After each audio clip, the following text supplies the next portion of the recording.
అంటూ మేము ఏమైనా సోషల్ వెల్ఫేర్ తరఫు మేము ఒక యూనియన్ గా మేము ఎంతమంది ఒక వేలండి ఈ మధ్య ఎంతమంది వెళ్ళినా మాకంటూ ముందు ఎలిజిబిలిటీ అక్కడ క్రైటీరియా కావాలి. ఓకే 20-32 మందిని చనిపోయినటువంటి వాళ్ళ యొక్క డబ్బుని 6 లక్షల రూపాయలు 32 కుటుంబ సభ్యులు కూడా అందజేసిన ఘనత కూడా మనం చేయొచ్చని చెప్పవచ్చు. పిఆర్సీలో క్యాడర్ వైజ్ అంటే కింద స్వీపర్ నుంచి పై కంప్యూటర్ ఆపరేటర్ ఆ పై ప్రోగ్రామర్ వరకు కూడా క్యాడర్ వైజ్ కూడా శాలరీలు ఇవ్వాలని చెప్పి డిమాండ్ గా పెట్టి ఉన్నాం.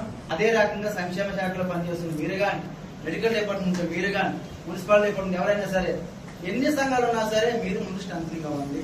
ఫస్ట్ మీ సంక్షేమ శాఖలో మీ క్యాడర్ ఏంటి, అసలు మీరు చేస్తున్న పనికి మీరేంటి, మీ శాలరీ ఏంటి, నాకు వచ్చిన జాబ్ స్కేల్ ఏంటి, నేను చేస్తున్న పని ఏంటి, దీని మీద ముందు అవగాహన తెలుసుకోండి. సోషల్ వెల్ఫేర్ ఎప్పుడు స్థాపించబడింది, దీంట్లో ఉన్న అవుట్ సోర్సింగ్ క్వాలిఫికేషన్ ఏంటి, వీళ్ళు విద్యార్హత ఏంటి, ముందు జిల్లాలో యూనిటీ అవ్వండి.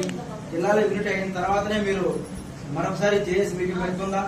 ఆ రోజు ఎంతకంటే పెద్ద సభ పెట్టుకొని మనం కూర్చొని మాట్లాడుకుందాం.